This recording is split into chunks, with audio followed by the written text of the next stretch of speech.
Hola compañeras, ¿cómo están? Sí, hola Maribel Ramos, ¿todo bien? Bien, sí. Karina Ramírez, ¿cómo estás? Qué bueno, me alegra. Sí, todo bien, sí, Camila Fagundes. Llamaba para debatir un poquito el tema sobre Marta Marín, que tenemos para la cátedra de didáctica de la lengua, ¿sí? Estaría buena la idea de que planteemos las propuestas que nos dio la cátedra, chicas, si les parece. ¿Se acuerdan cuando en la escuela nos daban consignas como leer atentamente el texto o buscar en el diccionario de palabras que no conocíamos? Bueno, todas estas consignas representan una concepción, ¿no? Una teoría de la lengua como entidad, como disciplina de estudio y también como una teoría de aprendizaje. Y bueno, esta lengua se compone de formas y funciones, tales como lo verbal, los sujetos, los predicados, también los modificadores. Podemos decir que es un conjunto de nociones heredadas de la simplificación reduccionista, ¿no es cierto?, del estructuralismo lingüístico. Además, la teoría de la lengua, como disciplina de estudio, sostiene que el aprendizaje de la lengua consiste en el conocimiento, ¿no?, de esas clasificaciones, de los paradigmas, del vocabulario, entre otras cuestiones. Por ejemplo, la teoría del aprendizaje se afirmaba que se aprendía por medio de repetición y por estímulo. Bueno, esta concepción recibía el nombre de conductismo. Claramente, la forma de aprender en una escuela primaria o la forma de aprender en la formación docente no es la única forma que existe, sino que no es más con enfoque, ya que hay muchas formas de aprender acerca de la lengua. Claramente, en la actualidad, el enfoque comunicacional da cuenta de alguna manera de los cambios que se están produciendo en la didáctica de la lengua. Estos cambios no se dan de forma independiente de los modelos pedagógicos. Ellos son el emergente de una teoría del aprendizaje y de una ideología pedagógica. ¿Para qué? Y claro, para producir aprendizajes efectivos en el dominio de lo lingüístico. Claramente, el enfoque de la educación lingüística se apoya en lo que es la escritura y la teoría como procesos. Y el propósito del aprendizaje lingüístico en la escuela claramente es mejorar las competencias y los desempeños de los usuarios.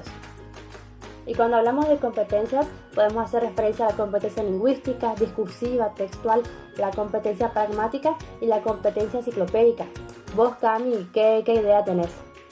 Hola chicas, ¿cómo están? Ahí a continuación de Tatiana de Meira voy a estar aportando mi parte que he repasado sobre Marta Marín, el capítulo 1, el enfoque sobre la comunicación y la enseñanza. Espero que les sirva. Las teorías del lenguaje como textualidad de la lengua. La lengua ha sido concebida por el estructuralismo como un cuerpo de signos y de reglas que contribuye a los recursos que apela el usuario en sus actos del habla. Concebida así como un código o un sistema, la lengua es una abstracción que solo concreta en el uso de los actos del habla, en los discursos de textos que los hablantes producen. Aparece entonces lo lingüístico textual, cuyo objeto de estudio ya no es solo la palabra o la oración, sino el texto, considerando la unidad básica de la manifestación del lenguaje. Los seres humanos nos comunicamos por medio de texto. El enfoque de la lingüística significa el paso a la gramática oracional, lo que hemos aprendido de una gramática transaccional que se ocupa de la organización de los textos y de su estructura, de su coherencia y de su adecuación, de sus intenciones y de su situación comunicativa. Las teorías del aprendizaje como construcción. Los aprendizajes de la lengua en la escuela no solo están determinados por cómo se concibe el objeto del aprendizaje, es decir, según qué teoría de la lengua se establecen los contenidos, sino que la teoría del objetivo siempre ha correspondido dada a una teoría del aprendizaje. Es así que el estructuralismo, con su concepción de la lengua principalmente como el fenómeno y no como significado, encontró la psicología del conductivismo en el modo más viable de transmitir esos contenidos en el aula. El objetivo de la educación lingüística es que el alumno se apropie de la lengua como un lugar desde el cual pueda enunciar la palabra propia y que se apropie de eso y se manifieste en un mejor desempeño comunicativo. Es simplemente a través de la lengua y de la escritura de texto. Según la teoría constructivista, el aprendizaje no se adquiere a un solo representante de esa corriente. Tampoco colocar el alumno en soledad frente a un objeto de conocimiento y hacerse manipular.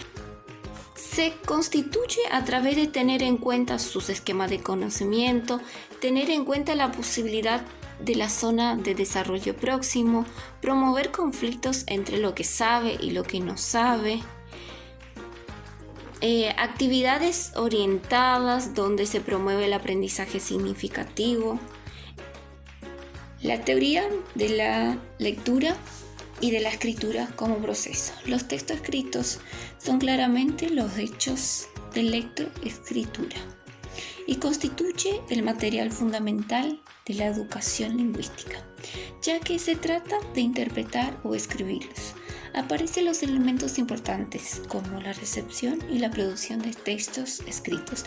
La alfabetización es un desarrollo que dura toda la vida del individuo, donde tiene como un sentido amplio o un conocimiento letrado. La alfabetización permanente se articula a las teorías que hemos caracterizado con sus implicaciones pedagógicas en la educación, los maestros y los alumnos y los textos.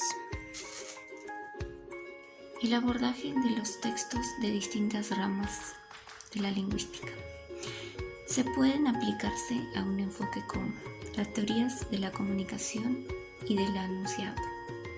Componentes del acto de comunicación. El emisor tiene su receptor y de cómo el emisor y el receptor están inscritos a un presentado de alguna manera en el texto, una situación comunicativa en la que se produce un hecho lingüístico. Lingüística del texto, conocimiento de los textos o de discursos.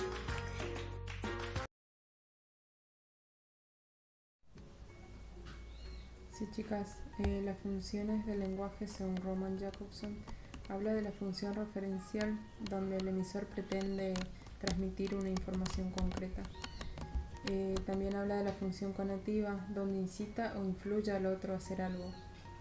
Y la función emotiva o expresiva expresa sentimientos o emociones. Por ejemplo, me duele la panza o el estómago. Y la función fática mantiene la comunicación abierta o cierra esa comunicación. Por ejemplo, hola, ¿me escuchás? Se está encargando de abrir esa comunicación. Y la función poética altera el lenguaje cotidiano para provocar un efecto. Por ejemplo, si te digo es única, es grande, estoy alterando ese lenguaje. Y la función metalingüística se refiere al código mismo. Si te digo o te pregunto, hoja se escribe con H, me estoy refiriendo al mismo código, digamos, del que se está hablando. Y Maribel creo que le toca el próximo tema. Ok, Cari, sí. Bueno, yo por ejemplo estudié la parte Halliday, que sería Halliday habla desde, o sea, tiene una perspectiva diferente a la de Jacobson. ¿Por qué? Porque él se enfoca en cómo las personas deben comportarse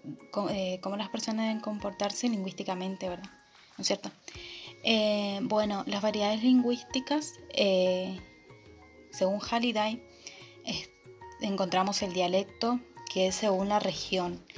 Las personas, como por ejemplo las personas que viven en España, no hablan igual que nosotros, que tenemos diferentes formas, diferentes palabras para dirigirnos a los otros, ¿no es cierto?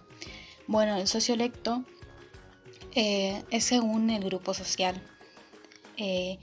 Nosotros como adolescentes tenemos una manera de expresarnos diferente a que los adultos, o a que un profesional o a un niño.